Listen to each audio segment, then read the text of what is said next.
Assalamualaikum warahmatullahi wabarakatuh.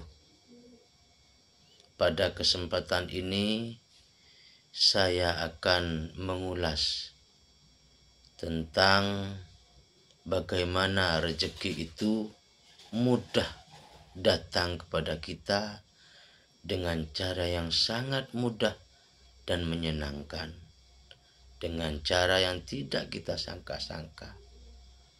Semoga apa yang akan disampaikan ini bermanfaat untuk diri saya sendiri dan lebih-lebih untuk umat Islam, kaum muslimin dan muslimat dimanapun berada.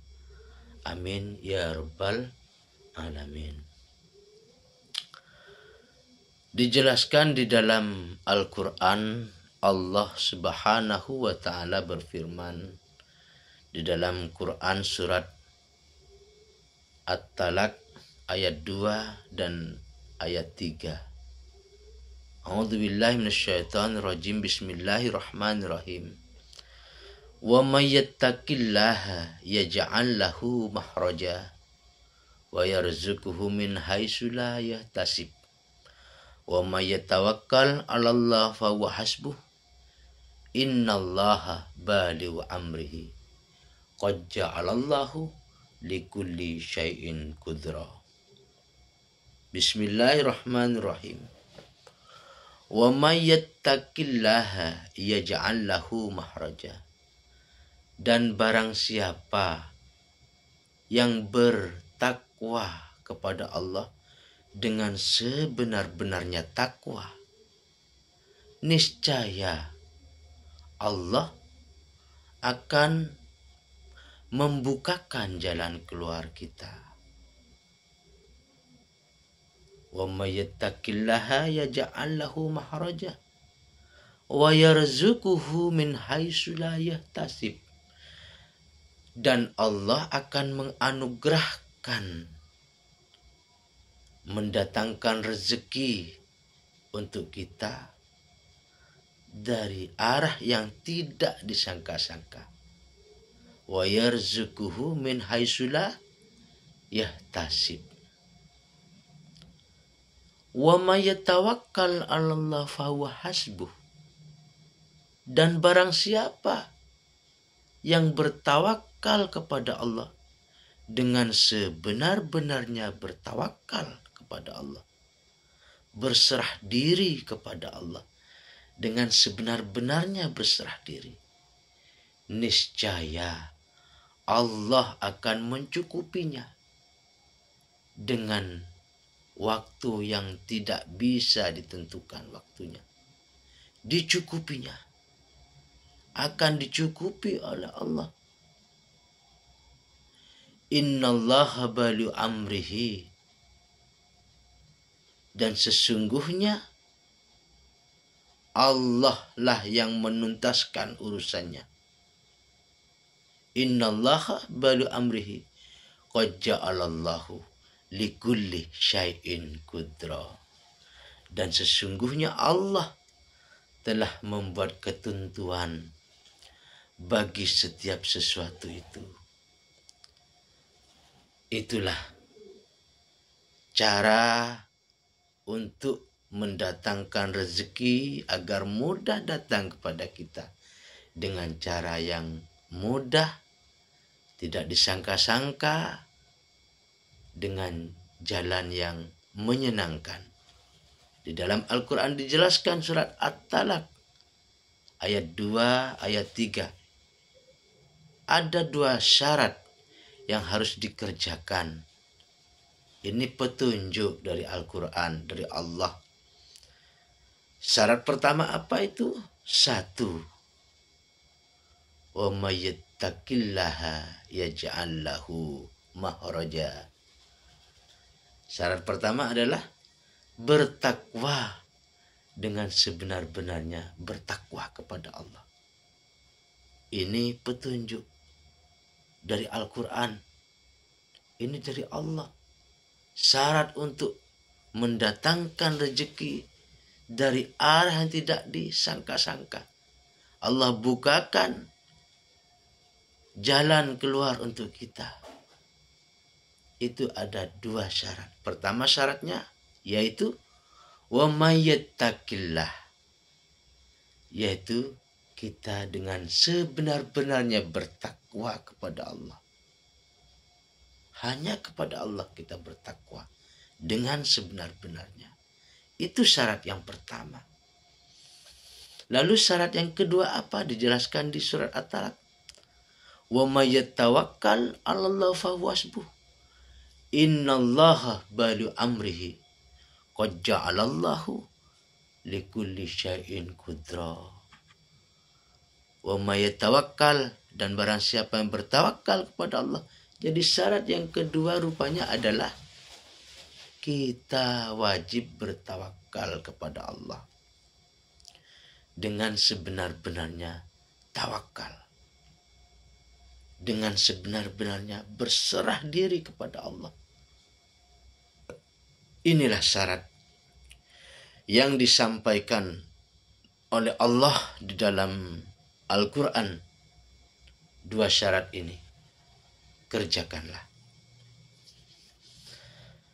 Pada hakikatnya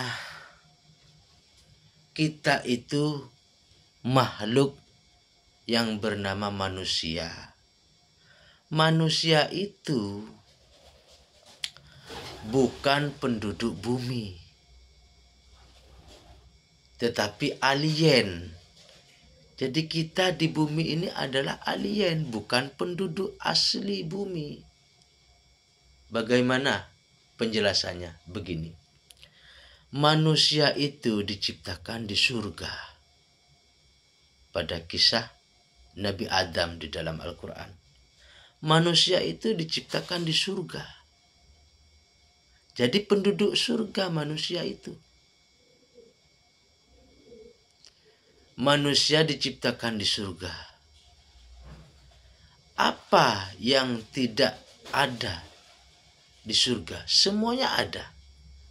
Semua nikmat itu ada di surga. Nabi Adam bersama istrinya diciptakan di surga. Pernah Nabi Adam itu bertanya, "Ya Allah, untuk apa aku diciptakan?" Lalu Allah menjelaskan, "Wahai Adam, tinggallah engkau dan istrimu di surga, dan makanlah apa saja yang kamu sukai. Namun jangan dekati pohon terlarang ini, agar kamu tidak termasuk orang-orang yang zalim." Itu yang Allah sampaikan di dalam Al-Quran surat Al-Baqarah ayat 35. Jadi ketika Adam bertanya, "Untuk apa aku ini diciptakan ya Allah?" Allah menjawab dalam surat Al-Baqarah ayat 35. "Wahai Adam, tinggallah engkau bersama istrimu di surga, dan makanlah apa saja yang kamu sukai. Namun jangan sekali-kali mendekati pohon terlarang, agar kamu tidak termasuk orang-orang yang zalim." Itu kisah Nabi Adam di surga. Dilarang mendekati pohon terlarang. Nikmatilah apa saja yang ada di surga. Nikmat apa yang tidak ada di surga? Semuanya ada di surga. Hanya satu syarat. Jangan sekali-kali mendekati pohon terlarang. Apa pohon terlarang itu? Di dalam konteks ini, pohon terlarang itu adalah dosa-dosa. Jadi silakan nikmatilah apa saja yang Allah ciptakan ini. Tapi jangan mendekati pohon terlarang, yaitu melakukan dosa-dosa. Namun ketika Adam melanggarnya, mendekati pohon terlarang ini bukan hanya mendekati, bahkan memakan buahnya. Ini adalah suatu pelanggaran yang dikerjakan oleh Adam. Sehingga Allah mencabut fasilitas untuk sementara kepada Adam.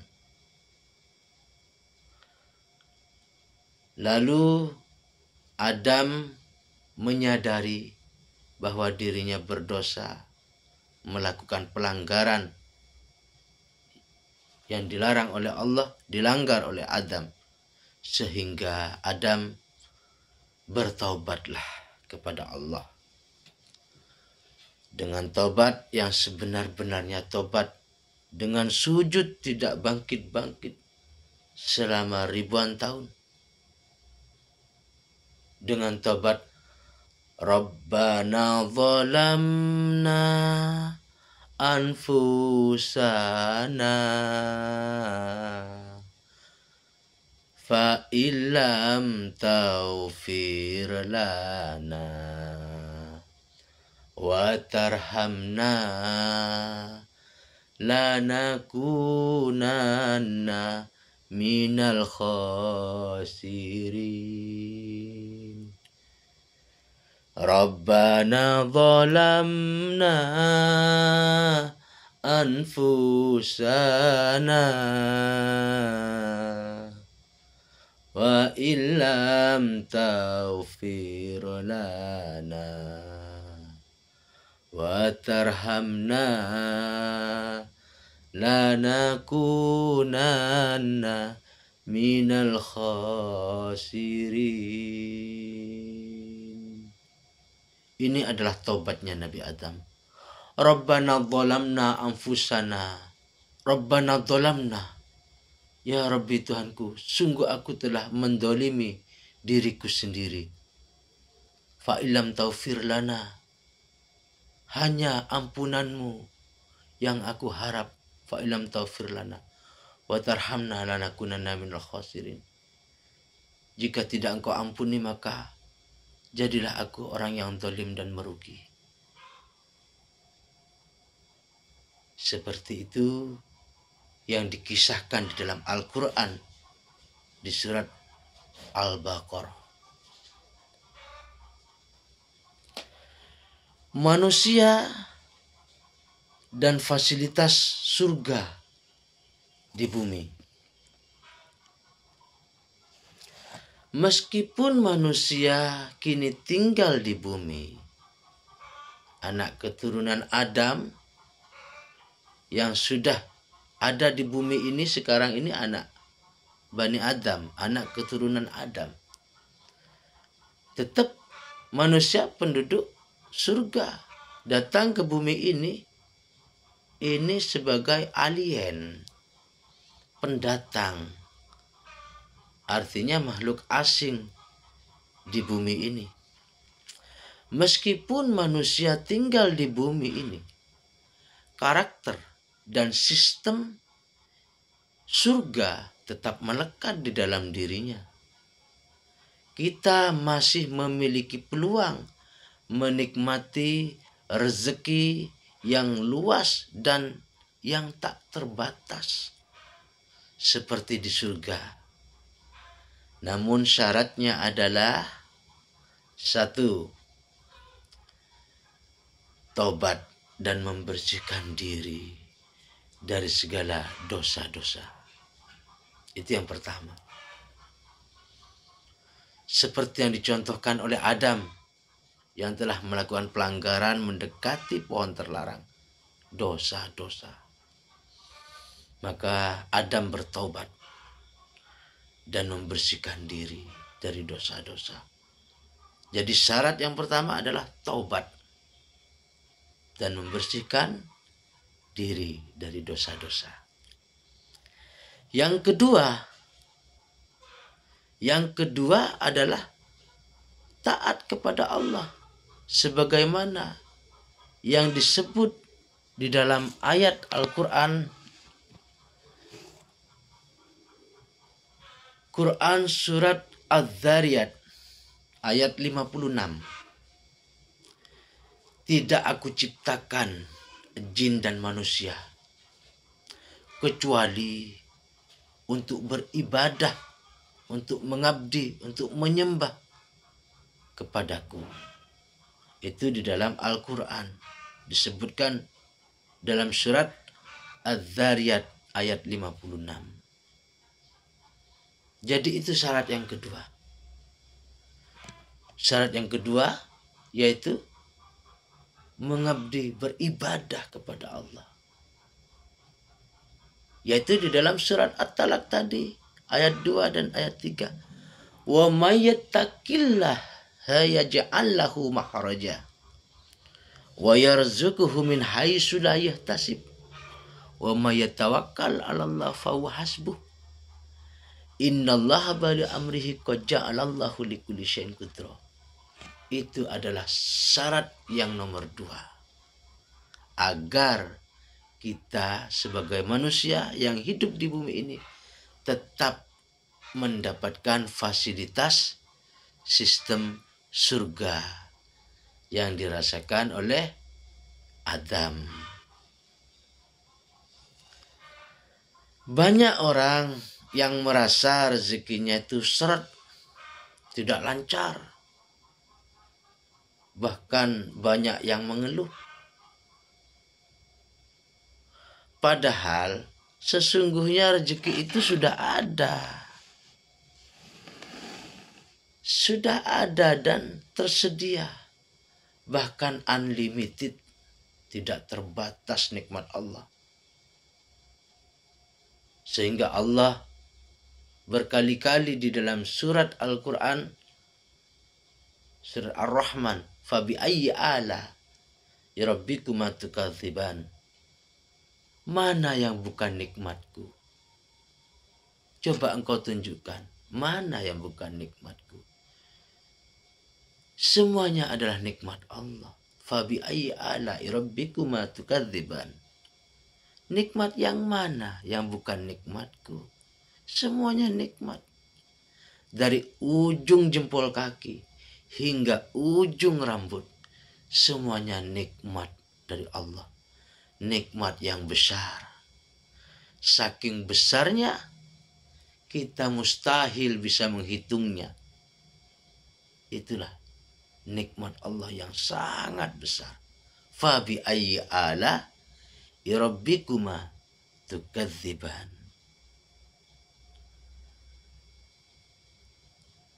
Manusia sendirilah yang menutup akses rezekinya. Manusia sudah unlimited diberikan oleh Allah, nikmat yang besar. Namun manusia sendirilah yang membatasi rezekinya. Dengan apa? Dengan apa manusia itu membatasi rezekinya? Pertama, manusia itu suudzon, berburuk sangka kepada Allah. Suudzon kepada Allah. Itu adalah yang menghambat rezeki, yang membatasi rezeki kita. Sehingga sistem surga, yang apa yang kita inginkan, apa yang kita pikirkan itu mewujud dengan kita suudzon kepada Allah, berprasangka jelek kepada Allah. Itu sistem itu tidak bekerja. Rezeki itu mau masuk melayani kita, tidak jadi, terhambat di situ. Itu yang pertama, syuudzon kepada Allah. Lalu yang kedua, apa yang membatasi rezeki manusia itu? Yang kedua adalah manusia yang berpikiran dan berperasaan negatif. berpikiran dan memiliki perasaan negatif, seperti contoh punya rasa galau, cemas, minder, ucapan-ucapan buruk, mengeluh. Jadi hal-hal pikiran dan perasaan negatif itu juga yang menghambat atau yang akan membatasi sistem surga itu bekerja kepada kita. Itu penghambatnya. Sebetulnya manusia itu sudah dilekati dengan sistem fasilitas surga. Apa yang dipikirkan itu langsung mewujud. Cuman karena dua hal ini tadi, suudzon kepada Allah, lalu berpikiran dan perasaan negatif, ini yang membuat sistem surga itu, magnet rezeki itu tidak bekerja dalam diri kita ini. Padahal Allah telah menegaskan di dalam Al-Quran, di dalam Quran surat Ar-Ra'd ayat 11. Bismillahirrahmanirrahim.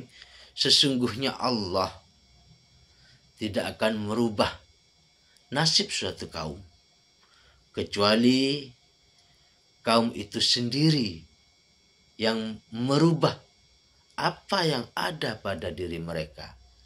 Itu di dalam Al-Quran surat Ar-Ra'd ayat 11. Konsep rezeki itu adalah segala nikmat dari Allah. Itu adalah rezeki. Rezeki itu tidak hanya berupa uang, tidak berupa kesehatan, tidak berupa hanya ketenangan, ilmu, pertemanan yang baik dan banyak, keberkahan hidup. Ya, semua itu adalah rezeki dari Allah. Jadi rezeki itu bukan hanya sebatas uang, kesehatan, rezeki yang berkah, ketenangan batin, ilmu yang nafi, yang bermanfaat, pertemanan yang banyak, yang luas, keberkahan hidup, itu semua rezeki dari Allah Subhanahu wa ta'ala. Keajaiban rezeki di dalam Al-Quran itu dijelaskan bahwa keajaiban rezeki itu ada di bumi. Di dalam Al-Quran sudah dijelaskan kejadian-kejadian. Di dalam kisah-kisah di dalam Al-Quran sudah dijelaskan. Pertama, kita ambil kisah dari Nabi Zakaria dan Siti Maryam. Di dalam Al-Quran dikisahkan Maryam menerima makanan. Padahal Maryam ini duduk di suatu tempat, ruangan. Di sana Siti Maryam hanya mendekatkan diri kepada Allah sebagai wanita suci yang ada di dalam pikiran dan hatinya hanya Allah. Lalu apa yang terjadi? Maryam dicukupi oleh Allah. Maryam menerima makanan, padahal Maryam tanpa bekerja, tanpa belanja, tanpa melakukan pekerjaan fisik yang dapat menghasilkan penghasilan untuk membuat makanan. Tidak. Tapi Maryam dicukupi oleh Allah dengan keajaiban, hidangan lezat yang disuguhkan oleh Allah di hadapan Siti Maryam. Lalu Nabi Zakaria pun bertanya kepada Siti Maryam, "Wahai Maryam, dari manakah engkau mendapatkan semua makanan ini? Padahal kamu tidak kemana-mana, tidak bekerja secara fisik. Lalu Maryam menjawab, ini dari Allah. Ini dari Allah yang mendatangkan rezeki dengan cara yang ajaib. Dengan cara yang tidak disangka-sangka dan dengan cara yang tidak terjangkau oleh akal.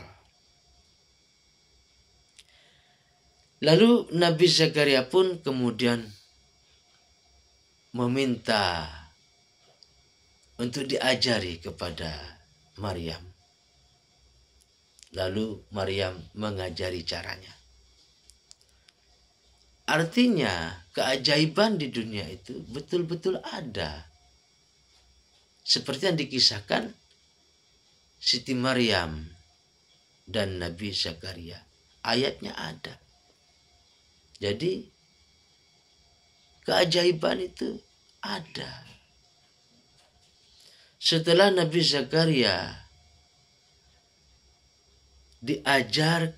diajari cara untuk mendatangkan keajaiban oleh Maryam, lalu kemudian Nabi Zakaria pun kemudian berdoa kepada Allah dan dikabulkan.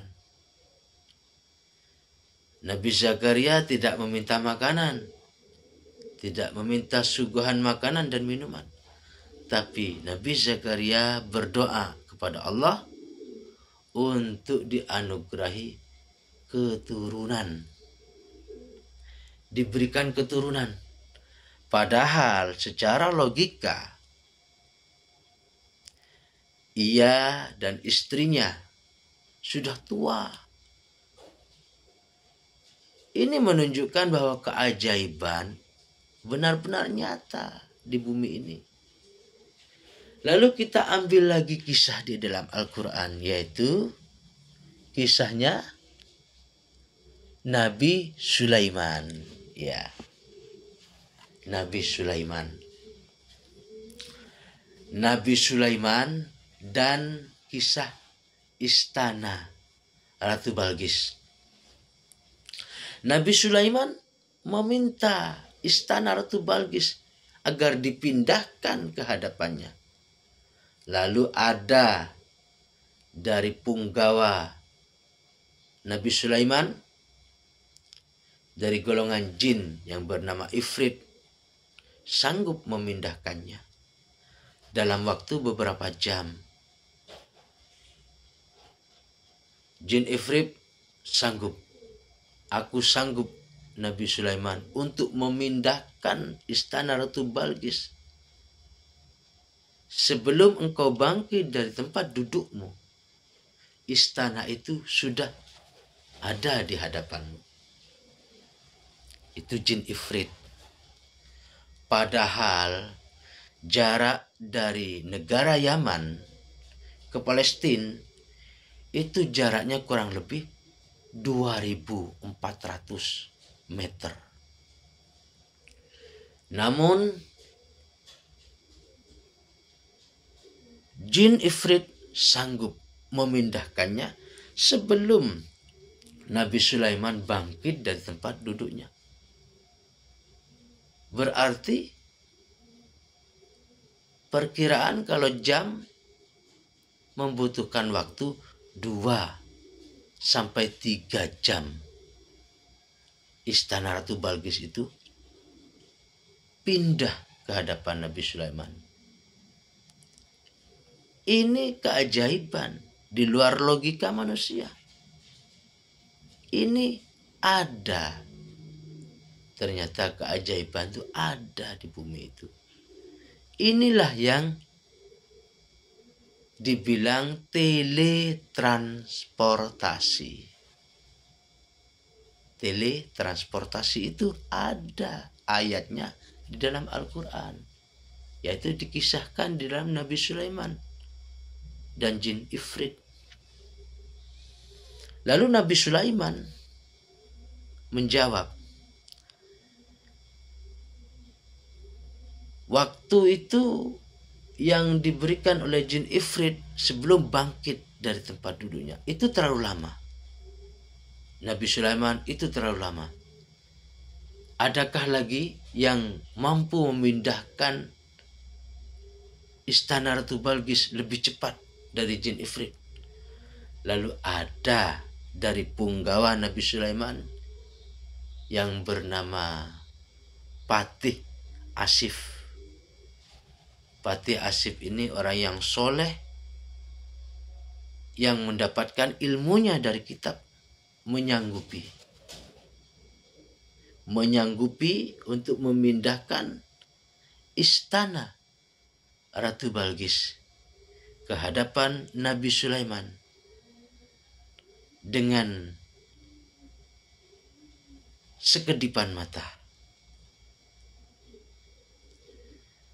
Patih ini ilmunya dari kitab, artinya di kitab itu sudah ada ayatnya untuk ilmu ini, teletransportasi yang lebih cepat dari kecepatan kemampuan jin Ifrit.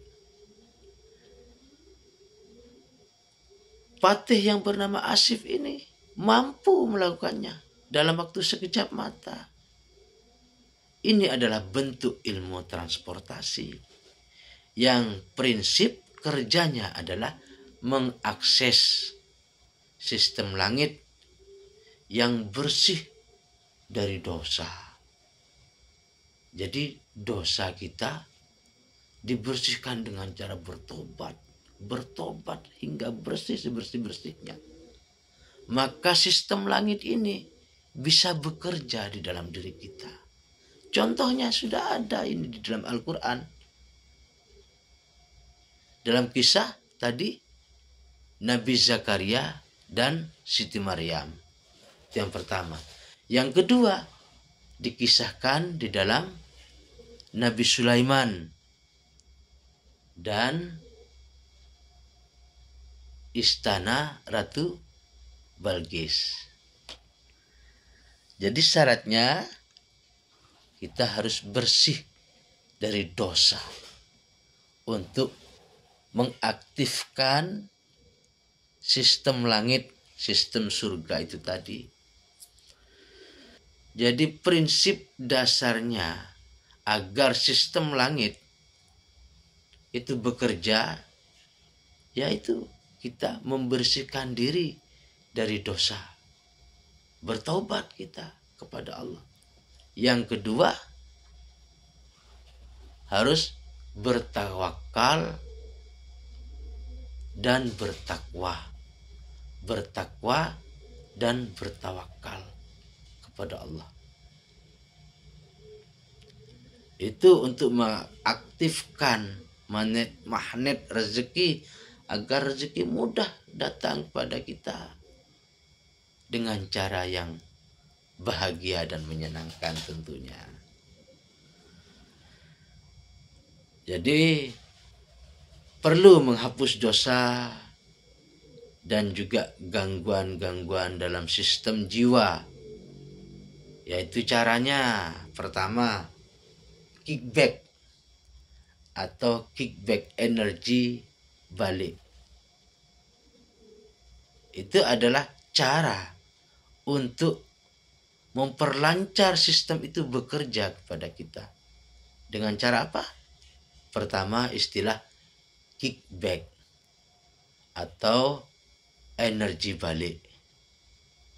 Bagaimana maksudnya? Maksudnya bantu orang lain agar bahagia, sukses. Agar orang lain merasa bahagia dan menyenangkan.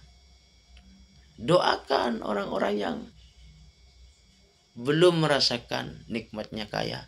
Bantu, doakan agar mereka merasakan kebahagiaan. Bantu.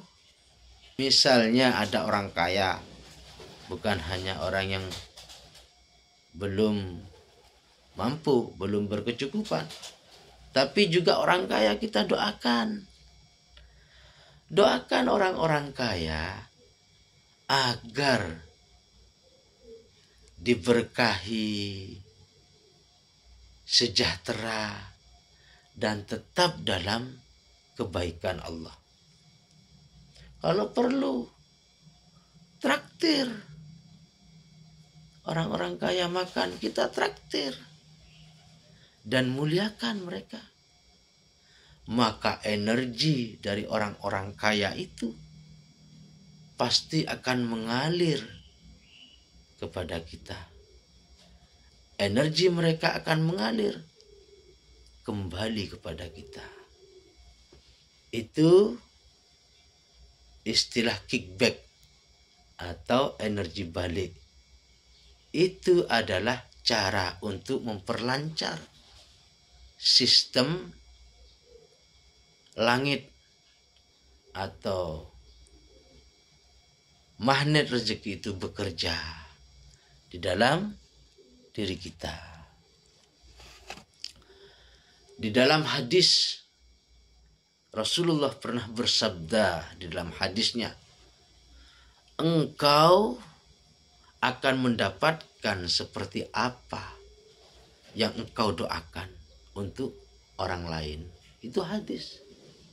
Jadi kita kalau melayani orang lain, membahagiakan orang lain, mencukupi orang lain, maka hal yang sama akan kita dapatkan. Percayalah, itu adalah hadis. Engkau akan mendapatkan seperti apa yang engkau doakan untuk orang lain. Itu sabda dari Rasulullah. Nah, itu yang pertama. Lalu yang kedua adalah disiplin kata.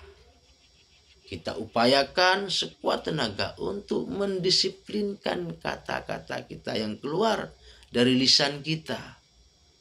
Lisan kita ini kira-kira mengeluarkan kalimat 2000 kalimat per hari.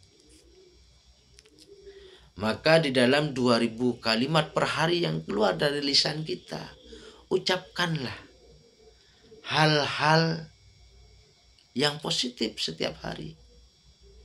Hindarilah keluhan, gosip, dan kata-kata negatif. 2000 kata yang kita ucapkan setiap hari harus menjadi kalimat yang berkah, kata-kata yang berkah, menyenangkan. Seperti itu. Itu yang kedua. Lalu yang ketiga, yang dapat memperlancar jalannya sistem langit, magnet rezeki itu bekerja. Yang ketiga adalah dengan melakukan sholat taubat. Lakukanlah rutin, membersihkan diri dari dosa-dosa dengan jalan salat, dengan jalan sholat taubat, ya, dengan cara sholat taubat.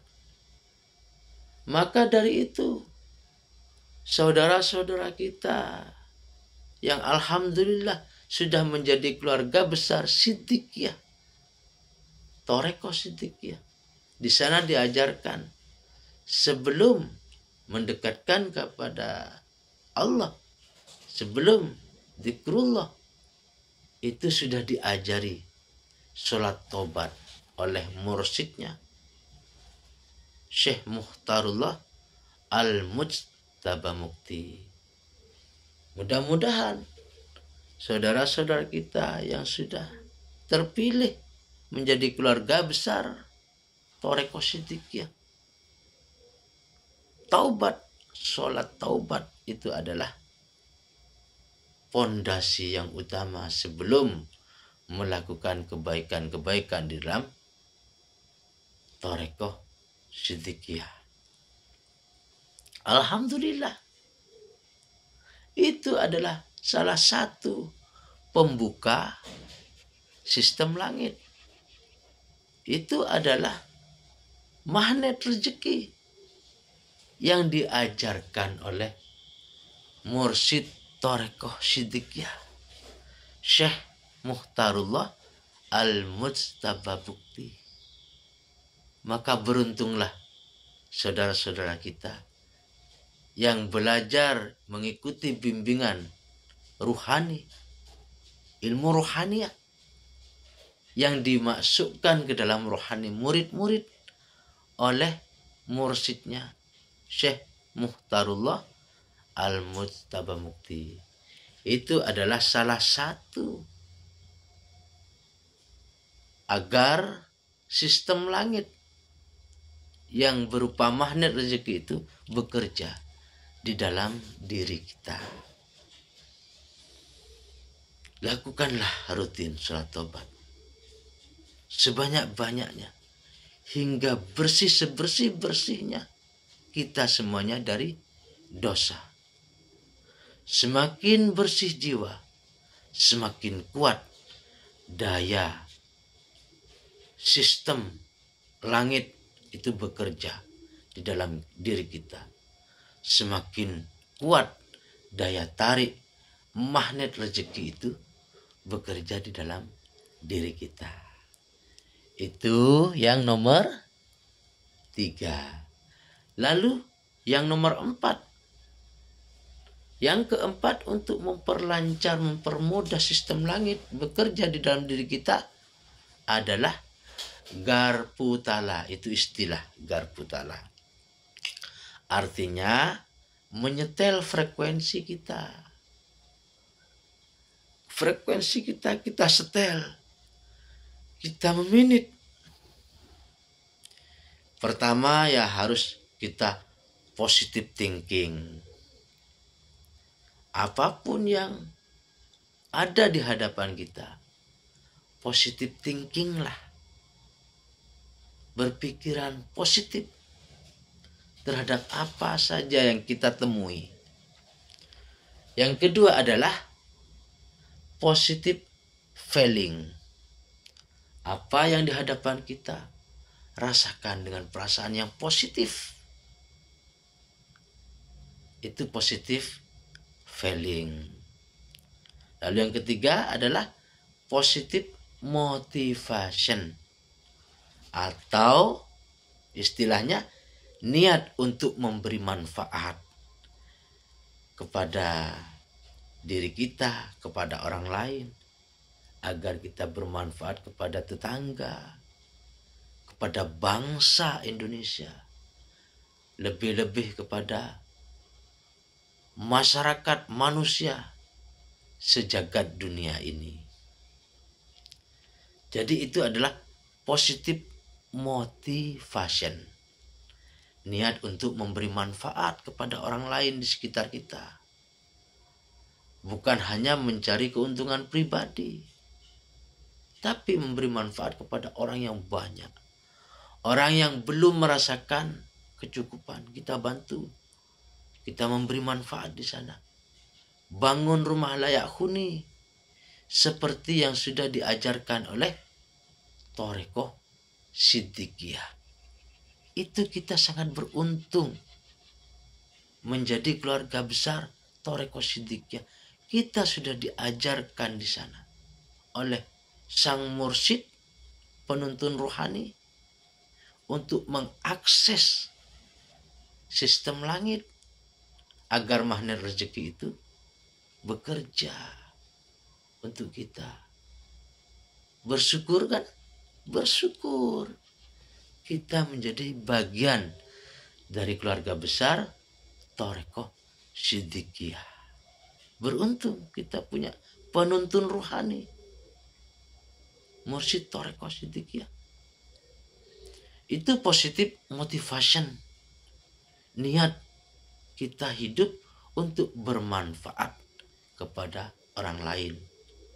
Seperti yang didawuhkan mursyid Thariqah Shiddiqiyah, mengutip dari sabdanya Rasul, yaitu manusia yang baik itu adalah manusia yang bermanfaat untuk orang lain.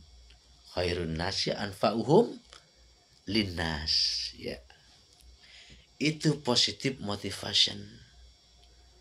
Jadi 4 cara tadi itu adalah cara untuk mengaktifkan, memperlancar sistem langit, magnet rezeki, agar rezeki itu mudah datang kepada kita dengan cara yang mudah, dengan cara yang menyenangkan, dengan cara yang tidak bisa disangka-sangka. Di dalam surat Ar-Rahman ayat 60, Quran surat Ar-Rahman ayat 60, tidak ada balasan kebaikan kecuali kebaikan pula. Itu di dalam Al-Quran dijelaskan. Apa yang kita perbuat bermanfaat untuk orang lain, membahagiakan orang lain, tentu kebahagiaan, kemanfaatan itu tadi akan memantul kepada kita. Kebahagiaan yang kita sampaikan, orang lain merasakan bahagia. Kebahagiaan orang lain itu akan memantul kepada kita. Di dalam surat Ar-Rahman ayat 60.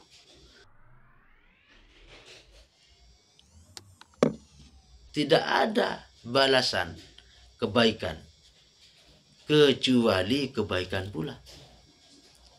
Itulah yang termasuk cara yang keempat, yaitu bermanfaat untuk orang lain, yang dengan disebut istilah positive motivation atau niat untuk memberi manfaat untuk orang lain. Sebetulnya apa yang kita pikirkan itu Allah pasti kabulkan. Maka berhati-hatilah di saat kita memikirkan sesuatu. Bijaklah kita untuk memikirkan sesuatu, karena semua itu pasti akan dikabulkan oleh Allah. Dengan berpikiran itu sama halnya kita memesan kepada Allah, dan Allah pasti mengabulkan. Ud'uni astajib lakum. Memintalah kalian, berdoalah kalian, akan aku kabulkan. Itu di dalam Al-Quran.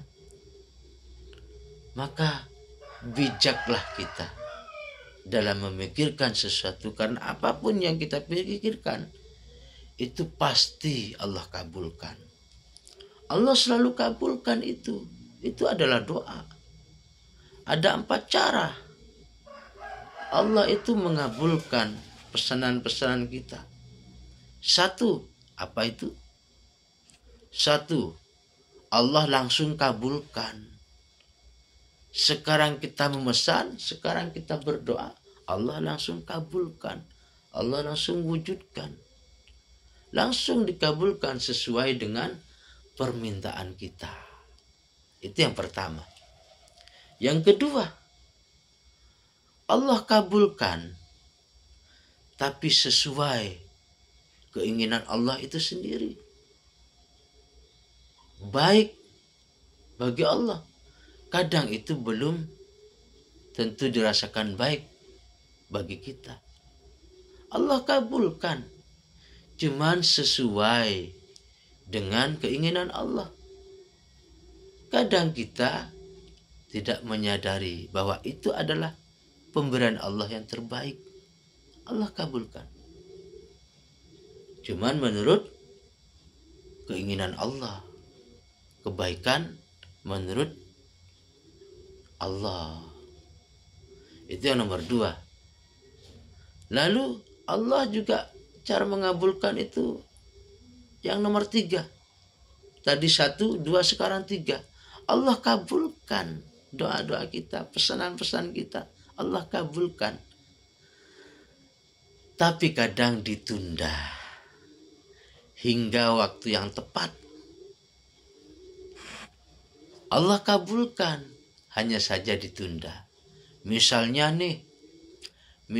kita ingin memiliki mobil mewah, mereknya Pajero, warnanya putih. Kita berdoa setiap hari, ya Allah, mobil Pajero ya Allah, warnanya putih. Allah memang belum mengabulkan di saat itu.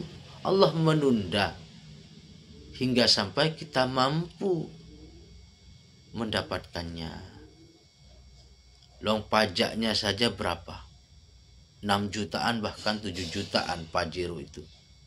Jangan-jangan Allah mau mengabulkan mobil Pajeronya. Kita memikirkan pajaknya saja belum siap. Makanya Allah menunda hingga kita betul-betul siap menerimanya. Itu yang nomor 3, Allah cara mengabulkan pesanan dan doa kita. Lalu yang keempat, Allah mengabulkan. Yang keempat, Allah mengabulkan, namun kita belum menyadarinya. Itu cara Allah mengabulkan pesanan dan doa kita. Yang nomor 4, Allah mengabulkan sebetulnya sudah mewujud. Sebetulnya Allah sudah mengabulkan. Hanya saja kita belum menyadari bahwa doa itu sudah Allah kabulkan. Kita yang tidak menyadari. Itulah saudara sekalian muslimin wal muslimat yang dimuliakan oleh Allah. 4 cara tadi Allah cara mengabulkannya kepada kita. 1, langsung dikabulkan sesuai dengan permintaan kita. Yang kedua, dikabulkan tapi menurut keinginan Allah sendiri. Yang nomor 3, dikabulkan tapi ditunda hingga waktu yang tepat. Yang keempat, sudah dikabulkan. Ya, sudah dikabulkan, namun kita belum menyadarinya. Itu cara 4 Allah mengabulkan doa dan pesanan kita.